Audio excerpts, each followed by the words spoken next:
Hi guys, I'm Shmi and welcome to a video where today I want to take a little bit of a look at the future of the hypercar, where things are going.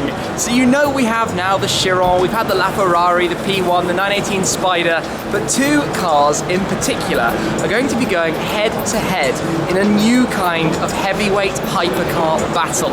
We've got the Mercedes-AMG Project One and we've got the Aston Martin and Red Bull Valkyrie. Now today we're going to take a look at the concepts for both of these, the Project One here at the IAA, the Frankfurt Motor Show, and then we'll head over to Aston Martin's House of Beautiful to check out the Valkyrie. So let's head downstairs and take a look at the AMG.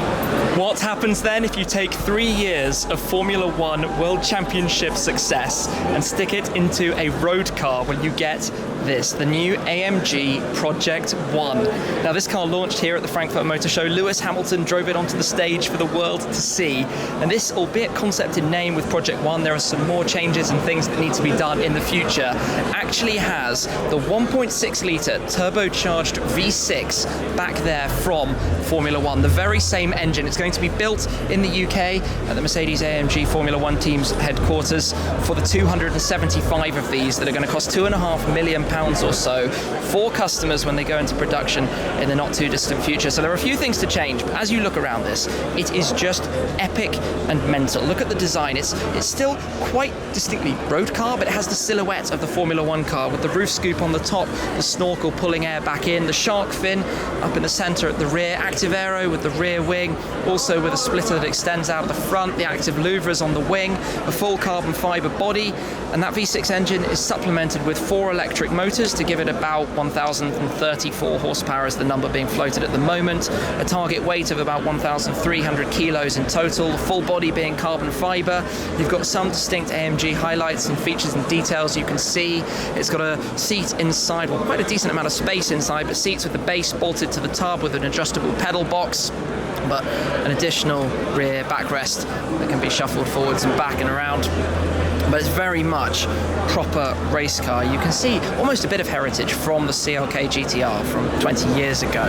But this thing, it just looks incredible. Every part of it you look at, it's got a painted badge on the front to save some weight there. It takes 4 hours to hand paint that badge, just like on the Formula One car. The whole body, like I said, carbon fiber. It's got additional glow in the dark painting down the side. It looks some visible carbon fiber, some special wheels for efficiency, center locks naturally, lots and lots of very, very trick tech. For example, one of the motors actually powers the turbocharger to minimize turbo lag. It has a 7-speed sequential automated gearbox rather than the familiar double clutches that some of these modern cars have. But there's a lot that we don't actually yet know. We do know that it's going to have a top speed in excess of 350 kilometers an hour, which is 218 miles per hour. We do know it's going to get to 200 kilometers an hour, which is 124 miles per hour in under 6 seconds, which is ludicrously fast. Now, if you have a quick glimpse into the inside from what we can see here, there's a very, very race-inspired steering wheel. Sorry, it's quite dark over there. Supplemented by 2 additional displays, one for the driver in the center and one with some additional information in the center console. But it just looks sleek, low, immense, and to be honest, quite incredible. The silhouette, the shape, the design. This is a glimpse into the future, and especially what's going on here. It's been worked on behind the scenes. Lewis Hamilton's been part of the development of this car himself. And like I said, there are parts we don't even know what it actually does or what it's going to be capable of in some respects, but the concept of being able to bring an F1 engine, the success of the Mercedes-AMG Petronas team over recent years, their world championships with Nico Rosberg and with Lewis Hamilton, 3 consecutive titles, and take that into a road car is just something that I feel is so immensely awesome to connect the driver to the car, to the experience, to all of it. And this has, well, taken the world by storm here with the launch. It's been the show car and the #1 thing to come and look at the Frankfurt Motor Show. So that's what we've got with Project One for the time being. Let's head on. Next stop, Aston Martin's House of Beautiful. So their own presentation location for the Valkyrie, or more specifically, if we come in here, over that side, the AMRB001 concept that predated the Valkyrie, but this is the model, the clay model that was introduced to the world back for the first time when this project was in progress. So Aston Martin's and Red Bull's collaboration, designed by Adrian Newey in terms of engineering, but Aston Martin's team led by Marek Reichman to create the appearance. And there are some pretty neat stats and facts and figures and bits of information about this as well. So there'll be 150 of them, similar price tag to the Project One, around £2.5 million. There will be some track versions if this wasn't already a track car, but the substantial difference is back here, naturally aspirated V12, supported by electric motors from Rimac for a total of 1,146 horsepower in a car that weighs 1,030 kilos. Now, to save you the maths, that is more than 1,100 horsepower per ton, which is quite frankly utterly ludicrous. If you take a look around this though, the biggest differences from the Project One are in the aerodynamics. Now, this isn't quite the final finished version of the car, but you can see that the cockpit is a teardrop with all the airflow happening underneath the car. So the bodywork is actually very, very clean over the top surfaces. It's not surrounded by louvres and fins and wings and different shapes. It's a very clean finish with 1,800 kilos of downforce available under acceleration through everything that's happening underneath the car. If we come round to the side, you can just catch a glimpse of how that works, because it's just hollowed out and open. It's just space everywhere you look. And around the rear, one difference that's changed actually for the finished car is the Venturi effect of these two different sides is turned slightly even more out towards the sides with a more distinct curved over diffuser. But you'll see more of that in the final car.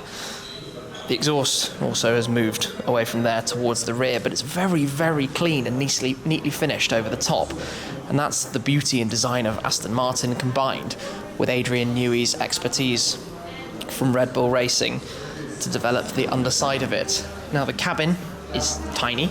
It's very, very close and compact. You can't see the full interior on this model, but effectively it's part of the tub. There's a 4-point harness built in, but the driver sits completely in the tub. The passenger sits a few centimeters further forward to actually fit into such a small space. The doors open upwards, gull-wing style.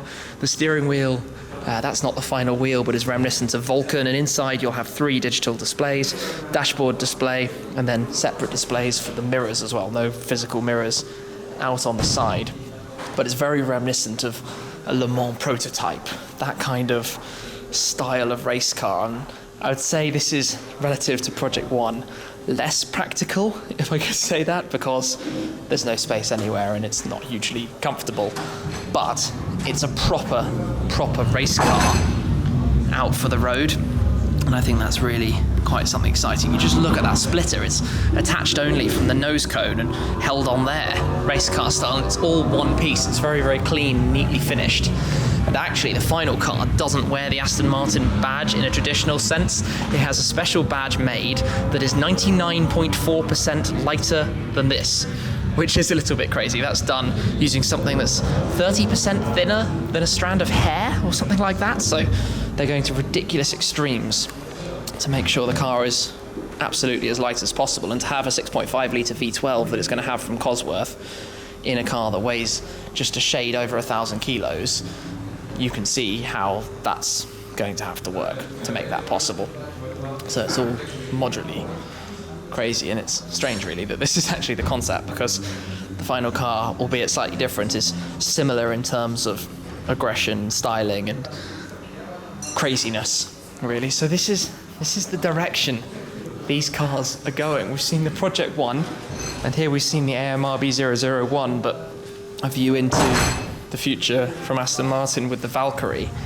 It's really a generation of proper race cars for the road. It's not this previous generation where you had LaFerrari, P1, 918, even now the Chiron, for example, where those are, what I would say relative to these, very much road cars. They look like road cars. They look like they can wear a number plate. Yes, the P1's a bit crazy, the LaFerrari is a bit crazy, the 918 is very simple in its design, but that was half the point of it, to be a usable car. Whereas we're back now to a generation like when you had the McLaren F1 GTR, the Porsche 911 GT1, the Mercedes CLK GTR, where it was cars that were developed for racing and then homologated for the road. And you look at this, it's a tribute to Aston Martin's recent racing successes, the World Endurance Championship and the like, Red Bull's successes in Formula One in recent years, pre-Mercedes, more recent successes. It's just crazy. And then you have also the Project One, which is a direct link to Mercedes Formula One race car with the Mercedes 1.6 litre V6 engine from that winning car out in the Formula One season, transported into a car that can be driven on the road, and they just look completely next generation. It's all got so exciting, and there are also other projects, I'm sure, from other manufacturers taking this just as far, if not further, in this race car category out on the road. So I think it's a very exciting time right now. Valkyrie and Project One is going to line up for one of the most ultimate of head-to-heads that you could ever imagine having. And I can't wait to be there to experience them and to hopefully one day film, drive perhaps both of these cars, this car and Project One, and let you know a little bit more about them. But today, that was Project One at the IAA. We've also got Valkyrie at Aston Martin's House of Beautiful. I hope you've enjoyed a look at two of the next generation, the proper next generation hypercar, and where this is going. I'm interested to know your thoughts on which one appeals more to you at this stage, but there are definitely tips and tricks we don't yet know about both of these that we're going to discover in due course, and I look forward to finding out all about that as well. Anyway, I'll wrap this one up there. Thank you very much for watching as always, guys. Make sure you're subscribed, and I'll catch up with you again very soon. Cheers.